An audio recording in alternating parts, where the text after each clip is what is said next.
So there I was, sitting in Advanced Xenobiology 401 at the most prestigious university in the galaxy, wondering how exactly my life had led me to this moment of impending academic doom. The name's Zilinex, by the way, and I'm what you might generously call an exchange student from the Andorian Collective. What you might more accurately call me is a barely passing biology major who thought taking a class about alien physiology would be an easy credit. Spoiler alert, I was wrong about pretty much everything. Professor Kethrall stood at the front of the lecture hall, all four of his arms gesticulating wildly as he droned on about comparative reaction times across species. Now Kethrall was the kind of academic who wore his credentials like jewelry and spoke exclusively in polysyllabic words that made simple concepts sound impossibly complex. Think of the most pretentious professor you've ever had, then give him extra arms and a superiority complex the size of a small moon. Today, my intellectually curious pupils, he announced, his voice carrying that particular tone reserved for people who think they're about to blow your mind with their brilliance, we shall witness the culmination of galactic scientific achievement, the Reflexometer 3000. And there it was, sitting on the demonstration table like some kind of technological altar. The Reflexometer 3000 looked exactly like what you'd expect from a machine designed by committee and built by the lowest bidder. Picture a metallic box, covered in blinking lights, with a single opening that looked suspiciously like it might shoot lasers at you, which as it turned out, was exactly what it did. This magnificent device, Kethrall continued, practically caressing the machine with his eyes, represents 12 centuries of research into neural response patterns. It fires precisely calibrated photon bursts at varying intensities and measures reaction times down to the nanosecond. I glanced around at my classmates, a motley collection of the galaxy's finest young minds. There was Vextalk, an insectoid from the Chittering Worlds who had the unfortunate habit of clicking his mandibles when nervous, which was always. Poor guy looked like he was perpetually one loud noise away from hiding under his desk. Next to him floated Nimra, a gaseous being from the Cloud Nebula who had appointed herself the unofficial know-it-all of our little group. She communicated through controlled atmospheric disturbances that somehow formed words, and she never met a fact she couldn't correct or a statement she couldn't improve upon. And then there was Jake Martinez. Jake was the only human in our class, possibly the only human in the entire university, and he had this utterly bizarre quality of being completely, aggressively normal. While the rest of us were busy being appropriately intimidated by galactic academia, Jake sat there looking like he'd rather be literally anywhere else, occasionally checking what I'd learned was called a smartphone, with the dedication of someone monitoring life support systems. The human specimen will provide us with particularly fascinating data, Professor Kethrall announced, his four eyes gleaming with what I can only describe as scientific sadism. Homo sapiens, as we all know, evolved on what the Galactic Survey Board has classified as a Class 12 death world. Their neural pathways have been shaped by constant mortal peril. Jake looked up from his phone with the expression of someone who'd just been told his dental appointment had been moved up. Class 12 death world? That seems a bit dramatic for Earth, don't you think? Mimra's gaseous form rippled with what I'd learned to recognize as condescending amusement. My dear Jake, your planet has apex predators that hunt in coordinated packs, weather systems that regularly achieve destructive force levels, and geological instability that reshapes entire continents. The fact that your species considers this normal is precisely what makes you so academically fascinating. Right, Jake said, in the tone of someone who'd clearly had this conversation before. So what does this laser thing actually do? Besides measure how fast I can flinch, I mean. Professor Kethrall's expression suggested that Jake had just asked him to explain quantum mechanics using finger puppets. Mr. Martinez, the Reflexometer 3000 is not merely measuring your capacity to flinch. It is conducting a comprehensive analysis of your species' neural processing speed, muscular response time, and cognitive decision-making under pressure. This is serious science. Got it, Jake replied, already looking back at his phone. Serious science, with lasers. And that, my friends, was the moment I should have realized that everything I thought I knew about the universe was about to get very, very interesting. Professor Kethrall launched into what could only be described as a TED Talk about the fundamental nature of neural response across different species. He had charts, he had graphs, he had a holographic display that showed brainwaves in 17 different colors, none of which meant anything to me, but all of which seemed very important to him. You see, class, reaction time is directly correlated with evolutionary pressure, he explained, pointing at a particularly confusing diagram with two of his arms, while the other two operated the holographic controls. The Zenthari meditation monks of the Inner Rim, for example, have achieved response times of 0.3 seconds through centuries of selective breeding and mental discipline. Vextalk's mandibles clicked nervously. That's incredibly impressive, Professor. My people average around 0.7 seconds, though we make up for it with our superior peripheral vision and threat assessment capabilities. Indeed, Kethral nodded approvingly. The Chittering World's survival strategy emphasizes early detection over rapid response. Quite logical for a prey species. I watched Vextalk's antennae droop slightly at the casual species shaming. But before I could feel too bad for him, Nimra chimed in with her usual helpfulness. Of course, my people don't technically have reaction times in the traditional sense, she announced, her gaseous form shimmering with smugness. As energy beings, we exist in a state of constant quantum flux. We don't react to stimuli so much as we harmonize with the fundamental frequencies of reality itself. Jake looked up from his phone again. That sounds exhausting. It's actually quite peaceful once you achieve proper resonance with the cosmic background radiation, Nimra replied, completely missing the sarcasm.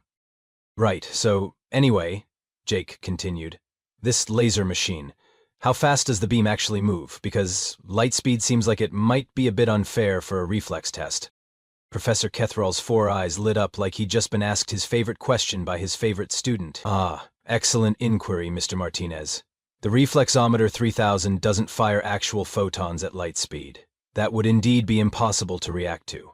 Instead, it projects a coherent energy pulse that travels at approximately 300 meters per second, fast enough to challenge even the most advanced nervous systems, but slow enough that superior beings can theoretically intercept it. Theoretically, Jake repeated. Got it. And what's the record? The current galactic record, Kethral announced with the reverence usually reserved for religious artifacts, belongs to Grand Marshal Thexmore of the warrior caste of Proxima 7. He achieved a remarkable 0.15-second response time, earning him legendary status across 17 star systems. Cool, Jake said with all the enthusiasm of someone being told about their distant cousin's golf handicap. Now let me set the scene for you properly. The Reflexometer 3000 sat there, looking like it had been designed by someone who thought intimidating and unnecessarily complicated were the same thing. The business end was a crystalline focusing array that hummed with barely contained energy, while the sides were covered in readouts that tracked everything from ambient temperature to the test subject's stress hormones. Who shall volunteer first? Professor Kethral asked, scanning the room like a predator selecting the weakest member of the herd. Vextalk immediately tried to disappear behind his desk, which is impressive when you're 6 feet tall and have bright green exoskeleton. Nimra, meanwhile, began floating toward the machine with the confidence of someone who'd already calculated 17 different ways to show off. I suppose I could demonstrate proper form for the less experienced students, she announced, which was Nimra speak for, watch me be amazing while you all feel inadequate. She positioned herself in front of the machine, her gaseous form condensing into something approaching a standard humanoid shape. The reflexometer whirred to life, its sensors scanning her energy signature and calculating optimal pulse parameters. The beginning test sequence, the machine announced in that particular AI voice that somehow manages to sound both helpful and vaguely threatening. Subject, Nimra, of the Cloud Nebula. Initiating, Level 3 difficulty. The laser fired. A brilliant red beam shot out faster than my eyes could track, aimed directly at Nimra's center mass. She shifted her molecular structure at the last possible moment, allowing the beam to pass harmlessly through a temporarily dispersed section of her form. Response time, 0.31 seconds, the machine announced. Above average for gaseous form entities. Nimra practically glowed with satisfaction. As I mentioned, harmonizing with quantum frequencies does provide certain advantages. Vextalk went next, clicking his way to the machine like he was walking to his own execution. The poor guy was so nervous that when the laser fired, he didn't just dodge it, he performed what could only be described as an interpretive dance of terror, complete with aerial acrobatics that would have been impressive if they hadn't been powered entirely by panic. Response time, 0.89 seconds, the machine reported, within normal parameters for arthropod species under stress conditions. That's actually not bad for you, Vex, Jake called out encouragingly. You've got good moves. Vextalk's entire exoskeleton turned a deeper shade of green, which I'd learned was the Chittering World's equivalent of blushing. And now, Professor Kethral announced, with the dramatic flair of someone about to reveal the universe's greatest secrets, We shall observe the reflexes of our resident Death World survivor. Jake stood up, stretched like he was getting ready for a particularly undemanding yoga session, and ambled toward the machine with all the urgency of someone heading to the cafeteria. Any particular settings you'd recommend? He asked casually. Or should I just wing it? Professor Kethrell's forearms practically vibrated with academic excitement. Oh, we shall start you at level 5, Mr. Martinez. That should provide adequate challenge for a mammalian nervous system. Level 5? Nimre's gaseous form rippled with what I now recognized as barely contained horror. Professor, that's the setting they use for advanced military training. Surely a human couldn't possibly handle that level of difficulty. Jake shrugged. Yeah, sure, whatever works. Though I gotta ask, what happens if someone actually catches the beam, like, hypothetically? The entire room went silent. Even the reflexometer's background humming seemed to pause. Professor Kethrell laughed, which sounded like someone trying to start a broken hover car engine. Catch the beam? Mr. Martinez, you seem to misunderstand the fundamental nature of this exercise. The coherent energy pulse travels at 300 meters per second. It is a directed photon stream with measurable mass and momentum. One does not simply catch concentrated light. Right, but hypothetically, Jake persisted with a casual stubbornness that I was beginning to realize was a distinctly human trait. What would happen to the machine if someone did? The scenario is physically impossible, Kethrell replied, in the tone professors use when they think a student has asked something particularly stupid. The energy required to halt such a pulse would require a gravitational field of extraordinary magnitude. You might as well ask what would happen if someone caught a bolt of lightning. Jake's expression shifted to something I couldn't quite identify. Later I would learn that humans call this look game face, and it should be considered a warning sign visible from orbit. Ah, Jake said. Lightning. That's actually a funny story. Before anyone could ask what he meant by that ominous statement, Jake positioned himself in front of the machine. He stood there like he was waiting for a bus, hands loose at his sides, looking about as threatened by advanced galactic technology as most people feel about a particularly aggressive butterfly. Beginning test sequence, the reflexometer announced. Subject, Jake Martinez, Homo sapiens. Warning, Death World species detected. Adjusting safety parameters, initiating level 5 difficulty. The machine's humming intensified, building to a pitch that made Vextalk's mandibles click like castanets.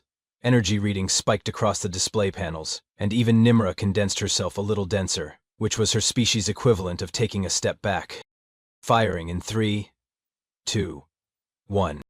The laser erupted from the focusing array like a crimson bolt of concentrated fury. I'm talking about a beam so bright it left afterimages on my retinas. So fast, it should have been nothing but a red blur. So powerful, the air around it actually sizzled with ionization. And Jake Martinez, this absolutely unremarkable human from an absolutely unremarkable planet, reached out with his bare hand and caught it. Not dodged it, not deflected it, caught it. Like you'd catch a baseball. The beam just stopped. There it was, this lance of coherent energy that had been traveling at 300 meters per second, now sitting motionless in Jake's palm like a particularly festive glow stick. He held it there for a moment, examining it with the mild curiosity of someone who'd found an interesting rock on the beach. Ha, he said again. That's actually pretty warm. Good thing I've been working out lately. The Reflexometer 3000, this triumph of galactic engineering that had been 12 centuries in the making, took one look at its readouts and had what I can only describe as a complete electronic nervous breakdown. Sparks shot from every available port. Warning lights began flashing in patterns that seemed designed to trigger epileptic seizures. The machine started making sounds like a dying whale having an argument with a malfunctioning garbage disposal. Error messages scrolled across its displays so fast they became an incomprehensible blur of red text and mathematical symbols that probably shouldn't exist.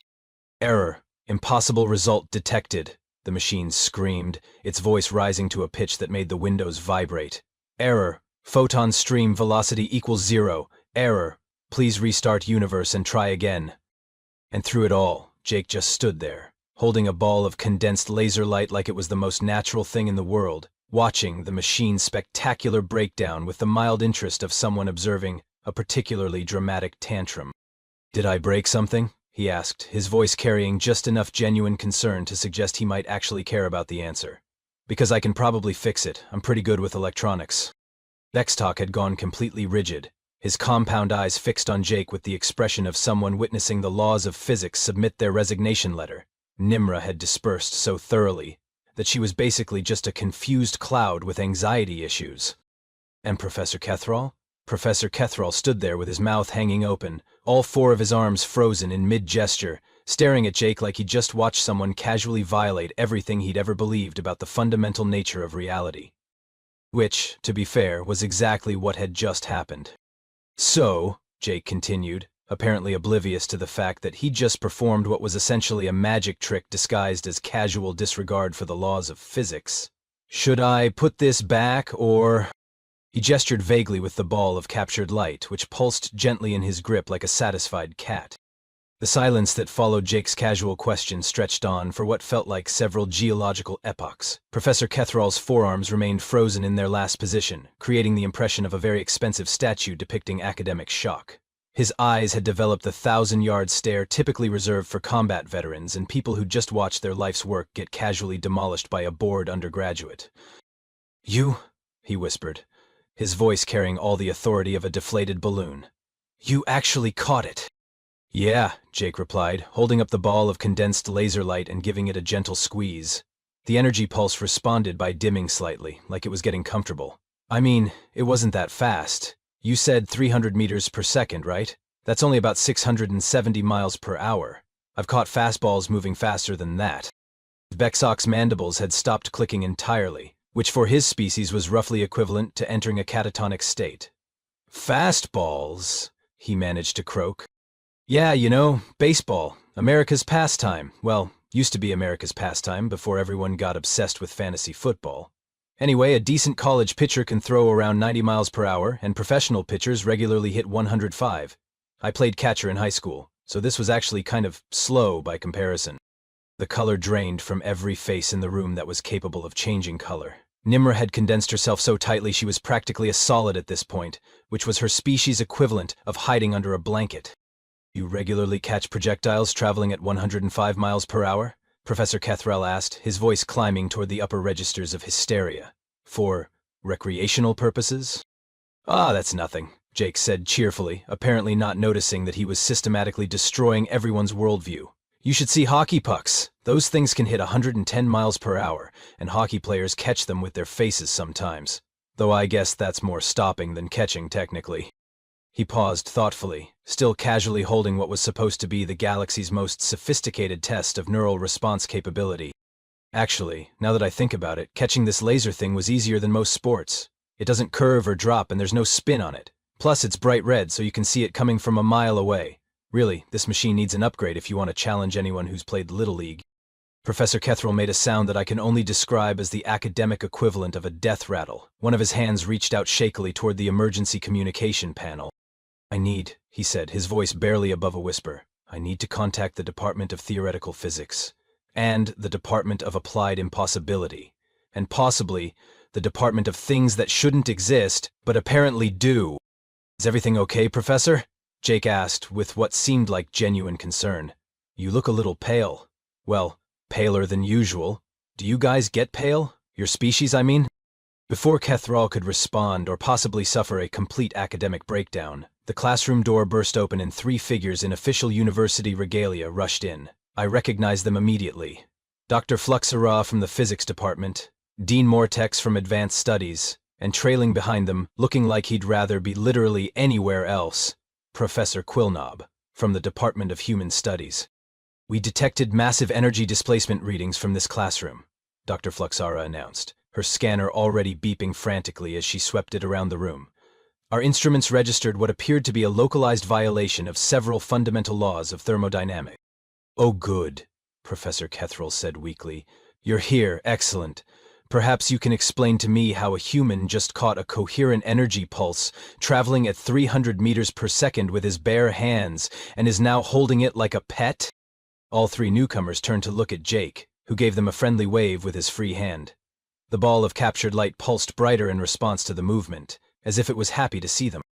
Dr. Fluxera's scanners started making sounds that suggested it was having its own existential crisis. That's not possible. Energy doesn't just stop, it has to go somewhere. Conservation laws are fundamental constants of the universe." "Unless," Dean Mortex said slowly, his analytical mind clearly working through the implications, unless the humans somehow converted the kinetic energy of the pulse into another form. But that would require precise manipulation of quantum field states at the subatomic level. Professor Quillnob, who had been quietly observing Jake with the expression of someone watching a ticking bomb, finally spoke up. Actually, this might not be as unusual as we think. Humans have this thing called hand-eye coordination. They use it for something called sports. Sports? Dr. Flexera repeated the word like she was trying to translate an ancient curse. Competitive physical activities, Quillnob explained, visibly uncomfortable with being the center of attention. Humans engage in them voluntarily, for fun. They involve catching, hitting, and throwing objects at high velocities while under pressure and in complex three-dimensional environments. Jake nodded enthusiastically. Exactly, though honestly this was more like playing catch with my little sister. She's got a better arm than this machine does. No offense to the machine. The Reflexometer 3000 responded by shooting out a few more sparks and displaying what I swear looked like a sad face emoji on its main screen. Your little sister, Dean Mortex repeated faintly, has a better arm than our most advanced testing equipment. Well, she did make varsity softball as a freshman, Jake said proudly. Kid's got talent. Plus, opposable thumbs and depth perception really helps with the whole catching thing. I watched as the gathered faculty exchanged looks that suggested they were beginning to question not just their understanding of human capabilities, but possibly their career choices in general. What happened next was like watching a carefully choreographed dance of institutional panic. Dean Mortex immediately activated what I would later learn was the university's academic emergency protocol, which was apparently a real thing they had prepared for situations where students accidentally violated the fundamental laws of physics.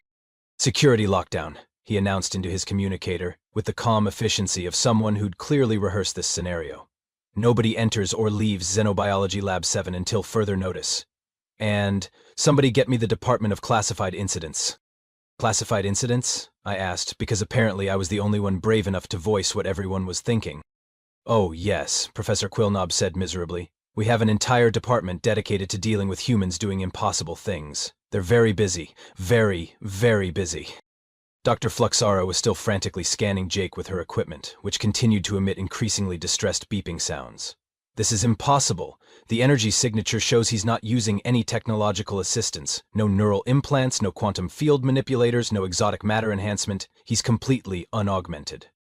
That's what I keep trying to tell everyone, Jake said helpfully. Though I did have coffee this morning, double shot. Think that matters? Caffeine enhancement, Dr. Fluxara muttered, making frantic notes. Yes, that could explain the metabolic acceleration, but it still doesn't account for the precision timing required to intercept a coherent photon stream in three-dimensional space. Actually, Jake said, warming to the topic in that way humans do when they think they're being helpful. Catching stuff isn't really about reaction time. It's more about prediction and positioning. You watch the release point, track the trajectory, and get your hands where the object's going to be, not where it is. Basic physics, really. Professor Kethral made a strangled noise that might have been laughter or might have been the sound of his entire academic worldview collapsing. Basic physics. He calls intercepting directed energy basic physics. Well, it is, Jake continued, completely oblivious to the existential crisis he was causing. Same principle whether it's a baseball, a frisbee, or apparently a laser beam. Though I gotta say, this thing has weird weight distribution. Most balls don't pulse like this. He held up the captured energy pulse, which had somehow gotten brighter and was now making a soft humming sound that almost sounded like purring. Mr. Martinez, Dean Mortex said carefully, in the tone usually reserved for diffusing explosive devices. I'm going to need you to very slowly and very carefully release that energy pulse back into the containment matrix. Oh, sure thing, Jake said. How do I do that? The faculty exchanged panicked glances. Dr. Fluxera consulted her scanner, desperately. We don't actually know. The manual doesn't cover this scenario, because the manual assumes this scenario is impossible. No worries, Jake said cheerfully. I'll just toss it back toward the machine. That usually works. No! Everyone shouted simultaneously. Absolutely do not throw concentrated energy, Professor Quillnob said quickly. Humans have a documented tendency to throw things much harder than they intend to. The last time a human threw something in a controlled academic environment, they accidentally achieved orbital velocity. That was one time, Jake protested. And technically, Jimmy was aiming for the parking lot. The fact that his discus throw achieved escape velocity was just poor planning on the track team's part. Dean Mortex was already on his communicator again. Get me the Department of Impossible Incident Containment. Yes, it's happened again. Yes, it's the human. No, I don't know how he did it. And frankly, I'm beginning to think I don't want to know. While the faculty spiraled into bureaucratic crisis mode, I noticed something interesting. Jake had started gently bouncing the energy pulse in his hand like a tennis ball, and each bounce seemed to make it smaller and dimmer. Whatever he was doing, he was somehow releasing the energy back into the environment in controlled increments. Hey, this is actually kind of relaxing, he said, continuing his casual juggling routine. It's like a stress ball, but warm. He's dissipating the energy through kinetic manipulation, Dr. Fluxara whispered, her instruments tracking the gradual decrease in the pulse's intensity. But that should require precise quantum field calculations. How is he doing it intuitively? Practice, Jake said simply. You do something enough times, you get a feel for it. Though I've never juggled light before, that's new. By now, the captured laser pulse had dimmed to roughly the brightness of a flashlight and was about half its original size. Jake gave it one final gentle squeeze, and it dissolved into harmless sparkles that drifted to the floor like glitter. There we go, he announced with satisfaction. No harm, no foul. The Reflexometer 3000 chose that moment to emit one final mournful beep and display a message that simply read, I don't understand anything anymore. Excellent work, Mr. Martinez, Dean Mortex said, with the forced cheerfulness of someone trying very hard not to think about the implications of what he just witnessed. Now, I'm going to need everyone in this room to sign some very comprehensive non-disclosure agreements. Oh, come on, Jake said, looking genuinely disappointed. This was actually kind of fun. Can we try it again? Maybe with multiple lasers this time? I bet I could catch 3 or 4 at once if you really want to see something impressive. The sound that emerged from Professor Kethral's throat suggested he was considering early retirement, possibly to a nice, quiet monastery on a planet where humans were considered theoretical rather than actual. Perhaps, Dean Mortex said quickly, we should save that for another day, a much, much later day. Possibly never. Your call, Jake shrugged. But if you change your mind, you should really see what I can do with a baseball. Now that's impressive. So there I sat, watching Dean Mortex frantically coordinate what was apparently the university's third human incident this semester, and I found myself having what philosophers call an existential moment. You know, one of those times when you suddenly realize that everything you thought you knew about the universe has been a comfortable lie, and reality is actually much weirder and more terrifying than you'd ever imagine. Because here's the thing about humans that nobody tells you when you're signing up for classes at Galactic University. They don't just break the rules. They break the rules so casually, so consistently, and with such complete obliviousness to what they're doing, that you start to wonder if maybe the rules were wrong to begin with. Jake had just caught concentrated light with his bare hands like he was fielding a pop fly, and his biggest concern was whether he'd damaged university property. Meanwhile, the rest of us were grappling with the fact that apparently every human child learned to intercept high-velocity projectiles as a basic life skill, and they consider this normal entertainment. So, Jake, I said, because somebody had to ask the question that was burning a hole in all our brains, what you're telling us is that humans regularly engage in activities that require superhuman reflexes, and you consider this recreational fun? Well, when you put it like that, it sounds way cooler than it actually is, Jake replied, checking his phone again. It's just sports, man. Hand-eye coordination, timing, spatial awareness. Everyone learns it in gym class. Gym class, Professor Quilnob repeated faintly. They teach these abilities to children in mandatory educational programs. Yeah, starting around age 5 or 6. Earlier if your parents are really into it. My neighbor's kid was playing t-ball at 4, and she could already track moving objects better than most adults. Of course, she also ate paste, so there's that. Dean Mortex looked up from his frantic phone call with what I assumed was Galactic University's crisis management team. Mr. Martinez, I'm going to need you to provide us with a comprehensive list of standard human physical activities for academic purposes. Sure, Jake said agreeably. Off the top of my head, baseball, basketball, football, hockey, tennis, volleyball, badminton, cricket, lacrosse, ping pong, dodgeball, handball, racquetball, squash, ultimate frisbee. Oh, and reaction-based video games. Those are huge. Some of those professional gamers have reaction times in the milliseconds. With each sport Jake listed, I watched another piece of galactic academia die a little death. Dr. Fluxara had given up on her scanner entirely and was just staring at Jake like he was a walking natural disaster. Vextalk had progressed from mandible clicking to full-body trembling. Even Nimra had managed to reconstitute herself enough to hover nearby, though she maintained what she probably thought was a safe distance. Dodgeball, Dean Mortex repeated slowly. You have a sport called dodgeball, where the objective is to avoid projectiles. And sometimes catch them, Jake added helpfully. If you catch the ball that someone throws at you, they're out. It's all about reading body language and anticipating trajectory. Good times.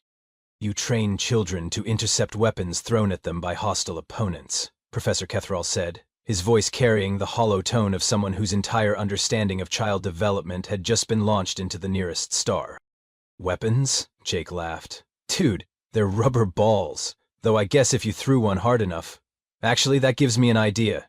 Do you guys have any baseballs here? Because I bet I could show you some really interesting physics if we set up a proper demonstration. The collective no that erupted from every faculty member present was loud enough to trigger the building's emergency response system. Perhaps, Dean Mortex said quickly. We should focus on documenting today's incident first, and by documenting I mean classifying it at the highest possible security level and pretending it never happened.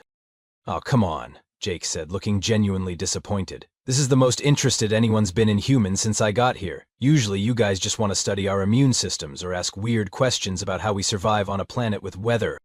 Weather, Dr. Fluxara muttered. Of course they have weather.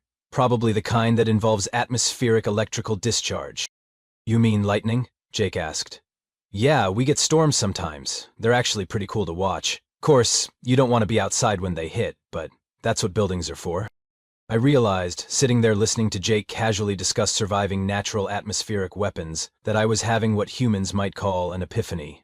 All this time, we'd been thinking of humans as this cute, primitive species that had somehow stumbled into space travel, despite coming from a world that actively tried to kill them.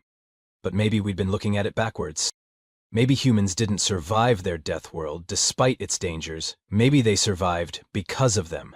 Maybe spending your entire evolutionary history dodging lightning bolts and outrunning predators and catching projectiles for fun had produced a species that was so fundamentally overpowered that they didn't even realize they were overpowered. Maybe we weren't studying humans. Maybe humans were accidentally studying us. Hey Zill, Jake said, apparently noticing my 1,000-yard stare. You okay? You look like you've seen a ghost. Do your people have ghosts? That's actually a fascinating cultural question. I'm fine, I managed. Just processing some new information about the nature of reality. Cool, Jake said. Hey, you want to grab lunch after this? I know a place that does great fusion cuisine. Earth-style barbecue with Andromedan spices. My treat. And there it was. The human who had just casually violated several laws of physics, caused multiple faculty members to question their life choices, and forced the university to activate its impossible incident protocols, was asking me to lunch, like it was the most normal thing in the world. Which, I was beginning to suspect, for humans it probably was. You know what, Jake? I said, making what was possibly the smartest decision of my academic career. I think I'd like that. After all, if you can't beat them, and you definitely can't understand them, you might as well join them for barbecue. Though I was definitely switching majors. Theoretical mathematics seemed much safer than trying to study beings who treated the impossible like a casual Tuesday afternoon.